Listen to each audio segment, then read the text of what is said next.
नमस्कार फ्रेंड्स, जिंदगी किचनमध्ये आपलं स्वागत आहे.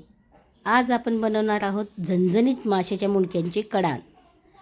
एकदम साधी सोपी रेसिपी आहे, नक्की बनवून बघा. तर त्यासाठी आपल्याला कोथिंबीर, खोबरं आणि लसूण यांचं वाटण लागणार आहे. आणि आता आपण त्यामध्ये पुढील मसाले ॲड करणार आहोत. इथे मच्छी फ्राय मसाला घेतलेला आहे, गरम मसालाही घेतलेला आहे, फोडणीसाठी तेल, चवीसाठी थोडंसं लाल तिखट, हळद, याने कलरही छान येतो आणि टेस्टही, मीठ लागेल चवीपुरतं आणि तयार केलेलं वाटण. सर्वात प्रथम आपण पाणी गरम करून घेणार आहोत. आपल्याला जेवढं कढाण करायचं आहे तेवढं पाणी गरम करून घेणार आहोत. गरम झालेलं पाणी आपण एका पातेल्यात काढून ठेवायचं आणि नंतर आपण कडण्यासाठी मी कढई तापायला ठेवणार आहे. त्यातलं पाणी पूर्ण आटू द्यायचं आहे आधी, नंतरच तेल घालायचं, नाहीतर तेल उडतं. हे बघा, पूर्ण पाणी आटलेलं आहे. आता आपण त्यात तेल घालायचं आहे. तेल चांगलं कडक होऊ द्यायचं आहे. तेल गरम झालं की त्यात आपण तयार केलेलं वाटण घालणार आहोत, जेणेकरून ते व्यवस्थित भाजेल. नंतर सर्व मसाले त्यात ॲड करणार आहोत. हे बघा, मी वाटण घातलेलं आहे. आता ते व्यवस्थित भाजून घेणार आहे मी. पहिल्यांदा खोबऱ्याचं वाटण आहे, त्यामुळे व्यवस्थित भाजलं की त्याचं पण तेल सुटतं, त्यामुळे ते पहिल्यांदा व्यवस्थित भाजून घेऊया. सर्व लसूण, कोथिंबीर, खोबरं ह्याचं वाटण आहे, ते व्यवस्थित भाजते मी. हे बघा कसं छान भाजलेलं आहे.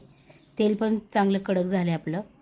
त्यामध्ये गरम मसाला आता टाकणार आहे 1 चमचा मी. गरम मसाला, मच्छी फ्राय मसाला आणि हळद हे सर्व 1 चमचा घालायचं आहे.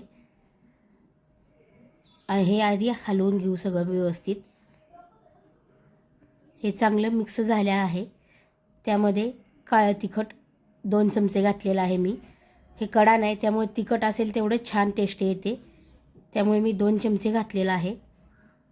आता हे व्यवस्थित सर्व मिक्स करून घेत आहे मी. हे बघा, सर्व व्यवस्थित छान मिक्स झालेलं आहे. सुगंधही खूप छान येत आहे. त्यामध्ये आपण ते माशाची मुंडकी घालणार आहोत. आता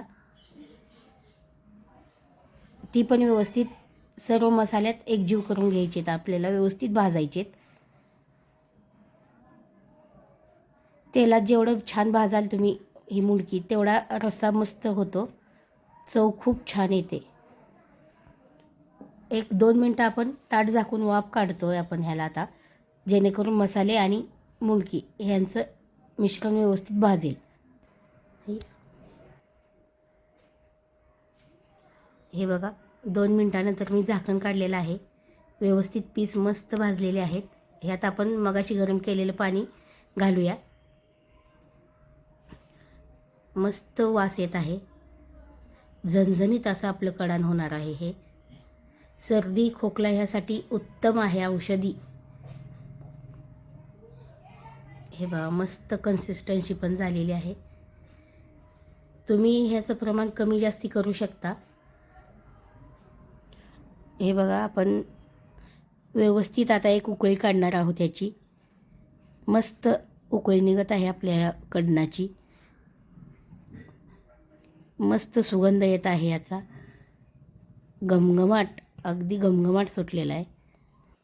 अशाच गावाकडील नवनवीन घरगुती रेसिपी बघण्यासाठी जिंदगीज किचन ह्या आमच्या चॅनलला लाईक करा, शेअर करा, सबस्क्राईब करा आणि बेल आयकॉन दाबा. धन्यवाद.